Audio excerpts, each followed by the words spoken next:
Good evening and good night to everyone watching.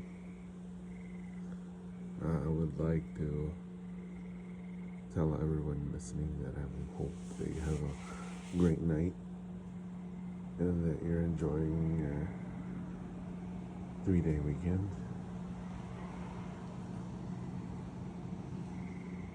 And that you can, just be present with whatever it is you are and enjoy the moment. Tonight, I just had a random thought about the cup. Christ mentioned about drinking the cup, and he was basically saying if it was up to him, he doesn't want it. But he said, your will first. And if your will requires me to drink from this cup, then I will have to drink from this cup. And that reminded me of the story from another holy book, the Bhagavad Gita. If I'm saying it right. And this one, it reminds me, I think it makes the same point as the cup, but I like that version for a different reason, and that is because it puts it into a story, a human story, things that we can relate to. If the Bible, Jesus spoke of this cup that he had to drink from,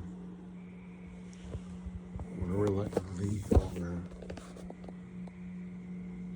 out of strength, he recognized that it was the will of God to drink from the cup, and he recognized it, and that's what he did. But in the Bhagavad Gita, the difficulty of following that rule, the difficulty of drinking that cup, really shows it's faced in a different manner. So there's this, I think he was a general, or he was a king, but he was betrayed. His name was Arjuna, and this takes place as his friend and his chariot driver, which happens to be Krishna, is guiding him to battle, and he goes through an existential crisis of a sort where he doesn't want to fight his family. And even though he was betrayed, he had to do, whether he wanted to make it a good or a bad thing, he had to finish what his play in the part.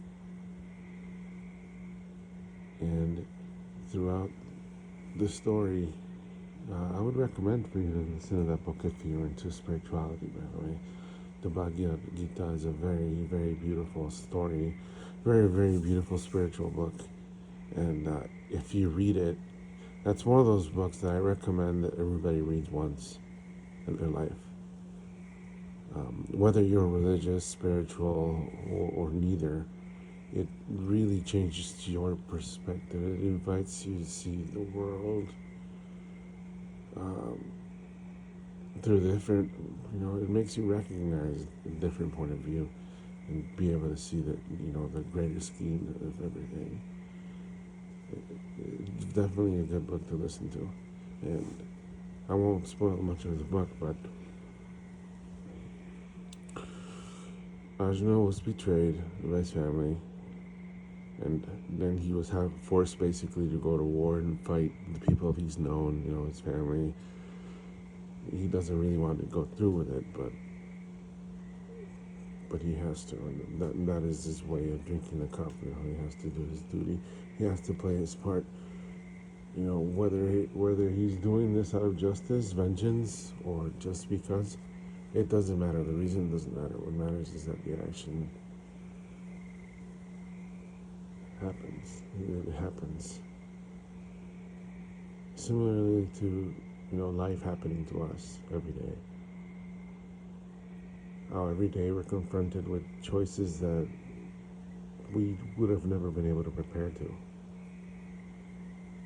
And sometimes those small, insignificant choices, decisions that we believe we make, end up having huge repercussions and result in something unimaginable. Not only is life beautiful and unpredictable, but it's our imperfections, it's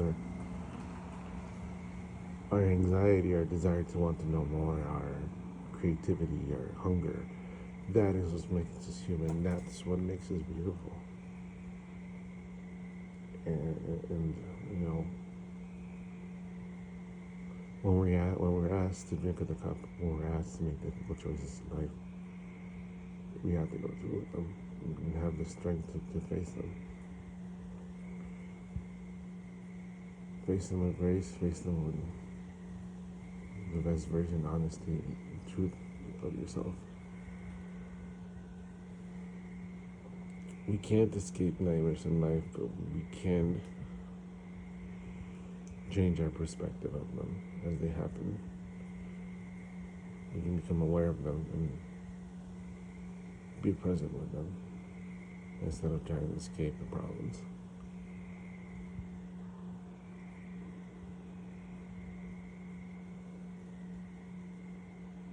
I remember that drinking the cup for me once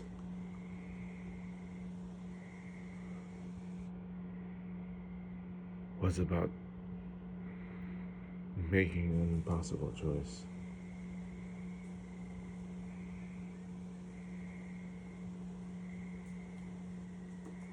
And the choice was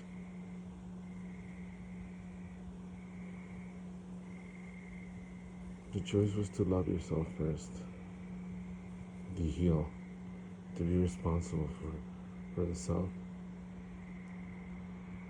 take responsibility for the consequences of your actions, past or present.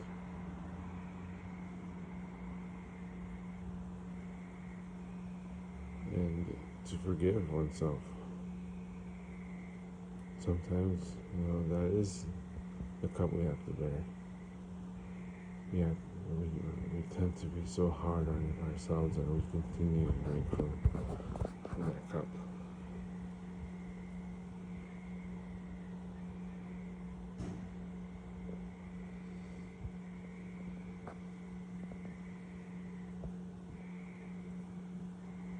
But the beauty of this restricted free will we have, I would say, is that when we become aware of our feelings and our emotions, we can choose to feel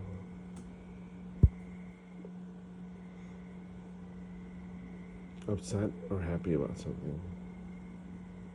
We can choose to look at the right side of something instead of focusing on the bad side of something.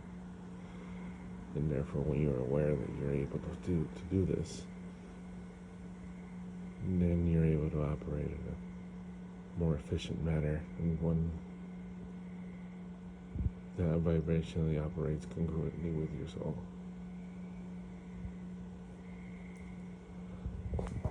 Have a good night.